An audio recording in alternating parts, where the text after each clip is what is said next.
पूर्वेकडे फटफटायला लागलं तसं आम्ही डुबेरगडाकडे निघालो. सकाळी वातावरण छान होतं. निळवंडे धरणामागून कुंभाळण्याचा घाट चढून मग पुन्हा ठाणगावमध्ये उतरलो आणि तिथून थेट डुबेरे गाव गाठलं. थोरल्या बाजीरावांचं हे जन्मगाव. त्यांचं आजोळ. ताराराणींच्या कारकिर्दीत मल्हार अंताजी बर्वे यांना हे गाव इनाम मिळालं. त्यांच्यावर चांगल्या बैलांची पैदास करून ते बैल तोफा ओढण्याच्या कामी पाठवण्याची जबाबदारी होती. मूळता कोकणातलं असलेल्या बर्वे घराण्यातील मुलगी बाळाजी विश्वनाथांची पत्नी झाली आणि इसवी सन 1700 मध्ये बाजीरावांचा जन्म इथेच बर्वेवाड्यात झाला. वाड्याला एक बुरुज, तटबंदी आणि प्रवेशद्वार आहे. वाड्याची सध्याची अवस्था दयनीय आहे. थोरले बाजीराव यांचा हे जन्मस्थळ बर्वेवाडा, डुबेरगाव. आता आपण हे बघणार आहोत. जस्ट बाहेरून बघून डुबेर किल्ल्यावर निघणार आहोत.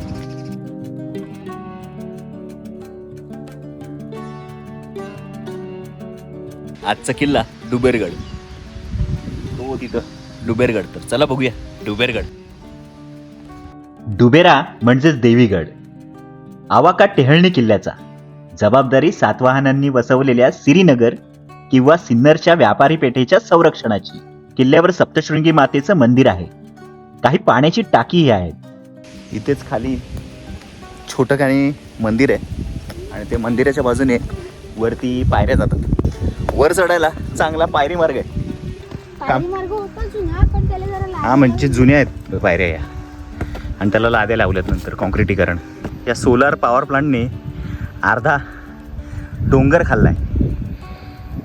ऐतिहासिक वारसा नको आम्हाला आमचा फायदा झाला पाहिजे. फक्त थोडं वर आलं की तुरळक झाडी लागते, नाहीतर संपूर्ण डोंगर बोडका आहे. झाडं दिसणार नाही तुम्हाला, काहीच नाही, नुसता खडक.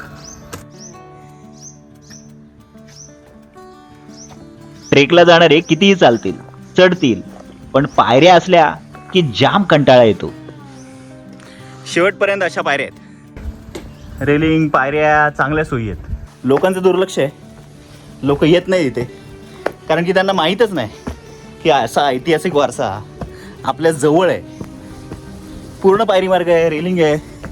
15-20 मिनिटात वरती चढून येतो. आता फक्त 15-20 मिनिटं लागली वर चढून यायला. खाली अर्धा डोंगर संपूर्ण सोलार पॉवर प्लांट आहे. मे महिन्याची 16 तारीख. उष्णतेचा पारा 40 अंशाच्या पुढे जातो आणि हा भाग नाशिक नगरच्या सीमेवर असलेला, त्यामुळे दुपारी उन्हाचे असह्य चटके जाणवतात. संपूर्ण डोंगर उघडा बोडका. मागच्या पिढीनं केलेल्या भयंकर जंगलतोडीचे हे परिणाम. बरं, संपूर्ण खडक आहे पण तिथेही पायऱ्या गेल्यात, त्यामुळे चुकण्याची शक्यता खूपच कमी आहे. पण इथून दिसणारा नजारा खास आहे. खूप विस्तृत प्रदेशावरती लक्ष ठेवता येतं. म्हणजे हा समोर जो दिसतोय तो आठगड, त्याच्या मागे औंधा किंवा अवंतगड, नंतर त्याच्याच या बाजूला पट्टा किल्ला, अशी रांग दिसते. आणि हा मध्ये आता नवीन जो झालाय तो समृद्धी महामार्ग. या डोंगरांच्या पलीकडे अहिल्यानगर, इकडे नाशिक, अकोले तालुका, सिन्नर तालुका. किल्ला किंवा डुबेरे गाव हे सिन्नरमध्ये येतं. आम्ही आता हा डोंगर कुंभाळणे, ठाणगाव वगैरे पार करून या बाजूला आलो. मल्हार तिकडून कुठून चाललाय? आता चांगल्या मार्गाने आला असतं का बिघडलं असतं. म्हणजे थोडं वर चढून आलं की शेवटपर्यंत कॉन्क्रीटचे असं पायरी मार्ग तयार केलाय आणि त्याला लाद्या घातल्यात. जुन्या पायऱ्या किंवा काय असतील तर या कॉन्क्रिटीकरणाखाली स्वाहा आहेत. त्यांचं नामोनिशाण राहिलं नाही. आता समोर सप्तशृंगी मातेचं मंदिर आहे आणि तिथपर्यंत आपल्याला पायऱ्या घेऊन जातात. या पायऱ्यांवरनं जाताना हा पायरी मार्ग मंदिराकडे जातो आणि इथे वरती तो तिथं छोटासा दर्गा आहे. एक झेंडाही दिसतोय तिथे आणि दगडांचं थोडं बांधकाम आहे. वर आल्यानंतर इथेही खूप सारी बांधकामं करण्याचा प्रयत्न झाला आहे. चौबाजूला अशा विटा पसरल्या आहेत. या ऐतिहासिक वास्तूंवरती कोणाच्या डोक्यातनं अशा सुपीक कल्पना निर्माण होतात. हे इथं मंदिर आणि त्याच्यासमोर इथे ते कॉन्क्रीटचं थोडंसं स्ट्रक्चर बनवलं आहे आणि त्याच्या बरोबर खाली, पायऱ्यांच्या बरोबर खाली इथे पाण्याच्या टाक्या आहेत. पाण्याची सुबक अशी कातात खोदीव अशी टाकी आहे तिथे, पण पाणी बिलकुल पिण्यालायक नाही.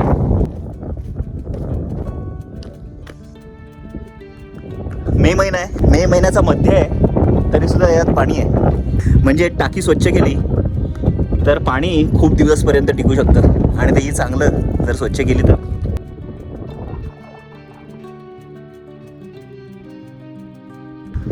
हे सप्तशृंगी मातेचं मंदिर.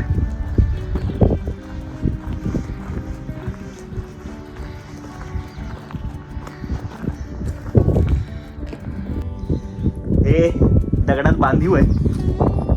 एवढं मंदिर जुनं आहे. त्याच्या पुढचा सगळं हे नवीन तयार केलंय. सप्तशृंगी मातेचं मंदिर आहे इथे. घडीव दगडाचं बांधलेलं सुंदर मंदिर आहे. इथे एक पाण्याचं तलाव आहे आणि पादुका आहेत, त्या आता शोधायच्या. पुढच्या भागात जाऊया. 1679 साली जालन्याची लूट करून मराठी परतत होते. रणमस्तखानाने वाट अडवली. मागून केशरसिंह जादा कुमक घेऊन निघालेला. अशा वेळी बहिर्जींनी सगळी फौज खजिन्यासोबत आडमार्गे डुबेर किल्ल्याखालून पट्टा किल्ल्यावर पोहोचवली आणि मोगलांच्या हल्ल्यापासून महाराजांची सुटका झाली. मंदिर मागे सोडलं की पुढे आलं की इथून खूप मोठा असा प्रदेश दिसतो आणि समोर सातवाहनांनी वसवलेलं श्रीनगर किंवा सिन्नर शहर हेही दिसतं. ते तिकडं लांब जे दिसतंय ते सिन्नर शहर. सातवाहन, चालुक्य, राष्ट्रकूट, खूप समृद्ध अशी परंपरा सिन्नर शहराला लाभली आहे आणि त्याची साक्ष तिथली मंदिरं अजूनही देत आहेत. आणि या अशा ऐतिहासिक सिन्नर शहराच्या संरक्षणाची काहीतरी तजवीज असणारच ना. मग त्यावेळी बहुतेक डुबेर किल्ला हा त्याच्या संरक्षणाची जबाबदारी सांभाळत असावा. छोटेखानी किल्ला आहे, जास्त काही अवशेष नाही आहे त्याच्यावरती, पण याचं जे लोकेशन आहे सिन्नर शहराच्या जवळ आणि जो दक्षिणापथ जो येत होता त्यातलं सिन्नर हे मोक्याचं ठिकाण, त्या प्राचीन व्यापारी मार्गावरचा हा एक रखवालदार म्हणता येईल. प्राचीन व्यापारी मार्गाच्या रक्षणाची महत्त्वाची जबाबदारी हा डुबेर किल्ला सांभाळत असावा. छोटेखानी किल्ला आहे, त्याला तटबंदीही नाही आहे. नैसर्गिक जी रचना आहे, भौगोलिक रचना, त्याच्यामुळेच तटबंदीची गरज नाही भासली त्यावेळी. इथे ही जी वास्तू बांधली आहे आता तोडली आहे म्हणायला, पण त्याच्यासमोर इथं दगडी चौथर आहे आणि त्याच्यावरती काही पादुकांसारखं कोरलेलं आहे. इतका वेळ जे शोधत होतो पाण्याचा एक छोटेखानी नैसर्गिक तलाव आहे, तो तिथे हा इथे दर्गा आहे आणि दर्ग्याच्या बरोबर खाली इथे तो छोटेखानी तलाव आहे. बुजला आहे मातीने पण तो आहे तिथे. त्याच्याच बाजूला उमराचं झाड आहे. या तलावात आल्यानंतर असं बांधलेलं आहे दगडांनी, मातीने पूर्ण बुजलं आहे, पण इथे आल्यानंतर हे उमराचं झाड दिसतं आणि त्या उमराच्या झाडाच्या खाली इथे एक शंकराची पिंड आणि पादुका कोरल्या आहेत आणि एका दगडाला शेंदूर लावलाय.